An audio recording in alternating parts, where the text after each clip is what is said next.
di 90 hari menjelang Pilpres 2024.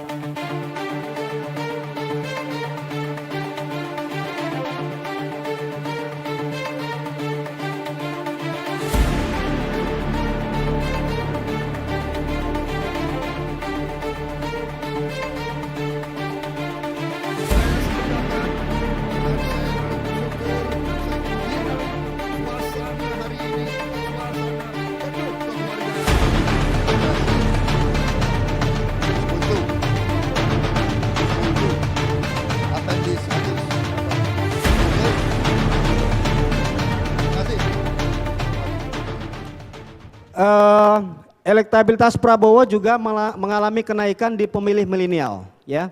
Ini alasan kedua mengapa tren Prabowo Gibran mengalami kenaikan, karena di pemilih milenial, ya, kelompok umur usia di bawah 40 tahun, ya, itu memang dukungan terhadap Pak Prabowo mengalami kenaikan kurang lebih sekitar 4-5%, ya. Di Oktober, ya, di bulan kemarin, di Oktober 2023, survei kita menunjukkan bahwa dukungan Prabowo di angka 36,9%, kemudian di November 2023 naik di angka 41,6%. Jadi tren elektabilitas Pak Prabowo di generasi milenial mengalami kenaikan. Inilah alasan kedua mengapa pasangan ini mengalami kenaikan. Mengapa kemudian di pemilih milenial mengalami kenaikan? Paling tidak teman-teman media sekalian, ada dua alasan yang kami temukan dari hasil riset kualitatif kami. Yang pertama adalah karena pilihan Pak Prabowo untuk mengambil Gibran Rakabuming Raka sebagai calon wakil presiden, ya. Sebagai sosok yang merepresentasi anak muda, ya, Gibran mampu kemudian menjadi simbol yang bisa menarik pemilih milenial datang ke pasangan Prabowo dan Gibran, ya. Tadi angkanya sudah kami paparkan dari 36,9 ke 41,6%. Dan yang kedua adalah kalau kita lihat, ya, dalam beberapa waktu khususnya di Pilpres kali ini, ya, kita lihat ada perubahan gayanya Pak Prabowo, ya, gesturnya, kemudian gaya Prabowo ke publik itu sedikit mengalami perubahan, ya. Beliau kelihatan lebih rileks, kemudian lebih santai, ya.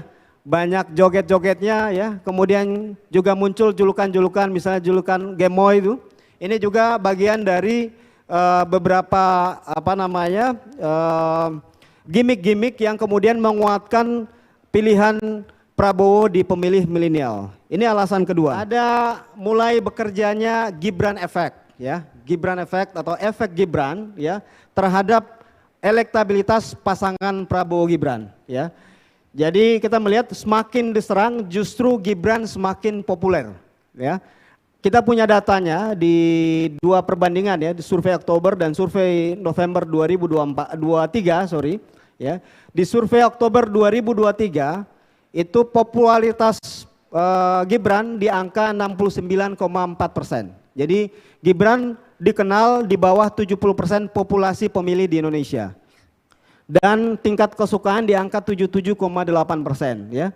Namun dalam waktu sebulan terakhir dengan kuatnya serangan publik terhadap Gibran terkait soal isu dinasti, kemudian isu kapasitas Gibran sebagai anak muda, ya, yang baru menjabat sebagai wali kota, apakah mampu untuk menjadi seorang wakil presiden, ya.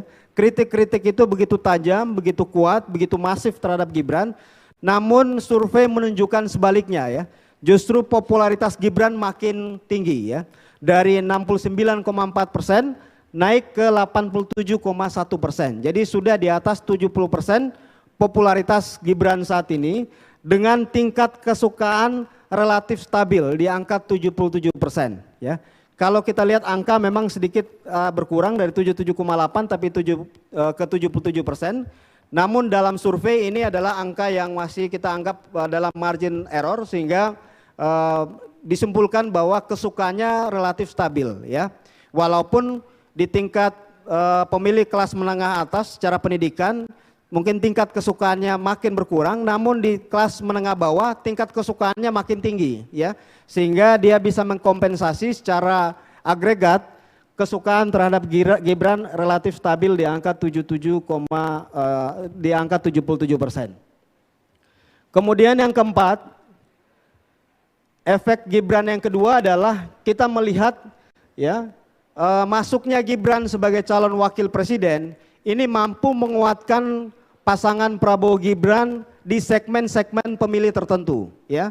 Paling tidak ada 3 segmen pemilih yang kami lihat ada tren kenaikan setelah Prabowo mendeklarasikan Gibran sebagai calon wakil presiden dan pasca penetapan oleh KPU ya. Pertama adalah kalau kita lihat secara teritori ya. Secara teritori ini kita bagi per wilayah Jawa Tengah, Jawa Timur dan seterusnya. Khususnya Jawa Tengah, Bapak Ibu sekalian, di survei Oktober 2023 saat itu Prabowo Gibran hanya 10,7% dukungannya di Jawa Tengah dan kalah telak dari Ganjar Mahfud di Jawa Tengah. Namun pasca deklarasi, pasca penetapan kita lihat angkanya cenderung naik dari 10,7% ke 24,6% ya.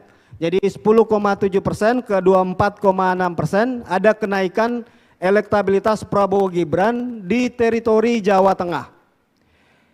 Yang kedua, kelompok pemilih kedua yang mengalami kenaikan adalah kenaikan di generasi milenial ya.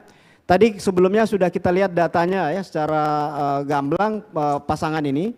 Dari 36,9% ya dukungan Prabowo Gibran di Oktober 2023 naik ke 38,5%. Jadi ada sentimen positif ya masuknya Gibran sebagai calon wakil presiden terhadap elektabilitas pasangan calon sehingga cenderung mengalami kenaikan dari 36,9 naik ke 38,5%. Kemudian yang terakhir adalah kelompok pemilih yang puas terhadap Jokowi ya. Karena biasanya survei kita kerjakan, kita tanyakan kepuasan mereka terhadap kinerja Pak Jokowi. Nah, dari mereka yang puas kemudian kita lihat kemana lari dukungan dari mereka yang puas terhadap Pak Jokowi terhadap 3 pasangan calon. Dari data yang kita temukan ya di Oktober 2023 mereka yang puas terhadap Jokowi itu ada 37,9% yang memilih pasangan Prabowo Gibran. Di November 2023 ini mengalami kenaikan di angka 42,4%. Jadi Bapak Ibu sekalian, ada 3 kelompok pemilih yang kemudian terkena Gibran Effect ya. Terkena Gibran Effect ini ada 3 kelompok pemilih. Yang pertama Jawa Tengah ya sebagai teritori populasi pemilih terpadat ketiga ya di Indonesia. Kemudian di kelompok pemilih generasi milenial dan yang ketiga adalah di kelompok pemilih yang puas terhadap kinerja Pak Jokowi. Kalau kita lihat kenaikan itu ada datanya, ada angkanya. Di Jawa Tengah itu ada kenaikan kurang lebih sekitar 13,9% ya dari survei sebelumnya. Di generasi milenial ada kenaikan sekitar 1,6% dan yang puas terhadap kinerja Jokowi naik di angka 4,5% dibanding survei sebelumnya.